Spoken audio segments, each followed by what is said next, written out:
Hi guys, and thanks for clicking on the video. So today, the reason that we are all here in the Linux Lavender Lounge is so that we can talk about picking your first Linux distribution. So this is kind of the kickoff to a series I'm dubbing Nix Ninjas. So it's meant to be ironic because every Linux ninja you've ever met started off as somebody who knew pretty much nothing about Linux, which is all part of the fun. So today we're going to go through a couple tools that now exist to help you choose your first distribution and figure out where to start your journey. So the first tool I want to go through today is LibreHunt.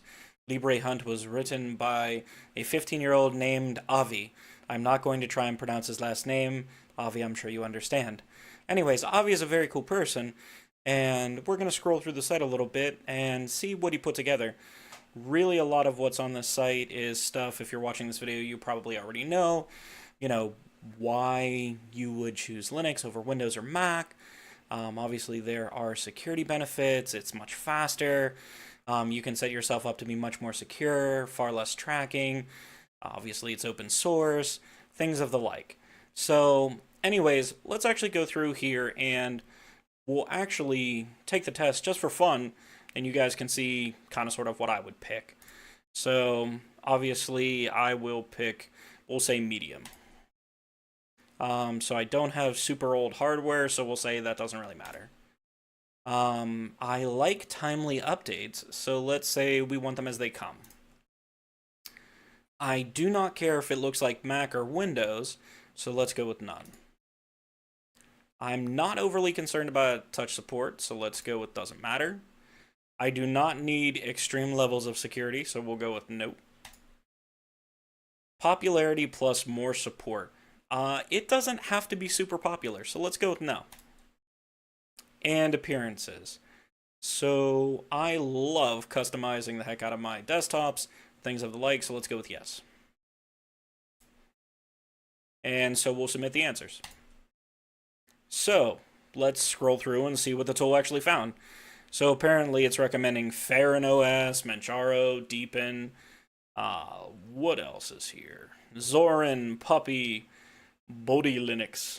But what's really neat, if you look at the results here, you can actually see the things that matched up based on my answers versus things that didn't really match up. So you can see things that match the most and less so and less so and so on. So it's a really, really nice tool. Solus is on there, which ironically, I ran Solus for probably the better part of 3 years at one point. So kind of spot on, honestly. I've run Ubuntu Mate. I have run, let's see, what else have I run in this list? I've run KDE Neon. I'm currently running Pop OS, which is kind of ironic since it actually isn't the strongest match, but I'm currently running Pop OS. If you guys saw my last video on my little unreview of Pop OS, you'll know that already. Let's see. I have run Ubuntu. Ubuntu is actually where I started my life in Linux. Elementary OS is actually on my short list of distributions to try. It looks beautiful. It's super secure. It has a rock solid Ubuntu base. Lots of really awesome things going on for elementary. So let's see. Any other ones here?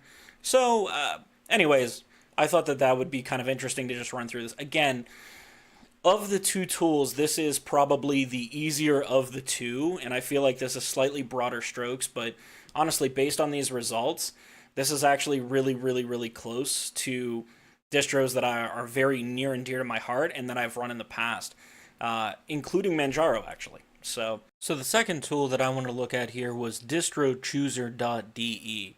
So DistroChooser is a lot more fine grain and has more questions than LibreHunt.org.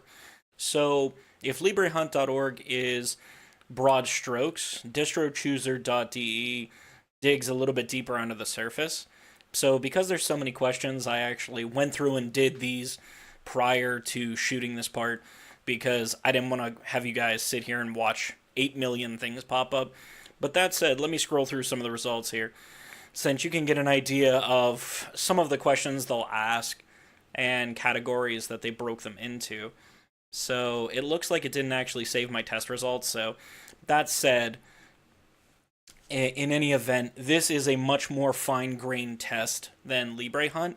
Personally, I would start with Libre Hunt and try out some of the distributions there. And after you get some experience with those distributions, if you are interested in distro hopping or you feel like they didn't quite meet your needs or you're just curious, I would come back here once you have your feet wet a little bit and answer a few more questions since they go into ideology, whether or not you want free or non free software, a lot of other stuff. So that's kind of the long and short of distrochooser.de. So Jason Evangelo is a writer for Forbes, and he has been documenting his Linux journey for quite a few months now. And he actually covered both of these tools in a previous Forbes article. So he did a much more in-depth piece of coverage than I did on either of these tools. So in the description, I'll make sure that I link to that and the tools below, just so you guys have quick, easy access to this in the description.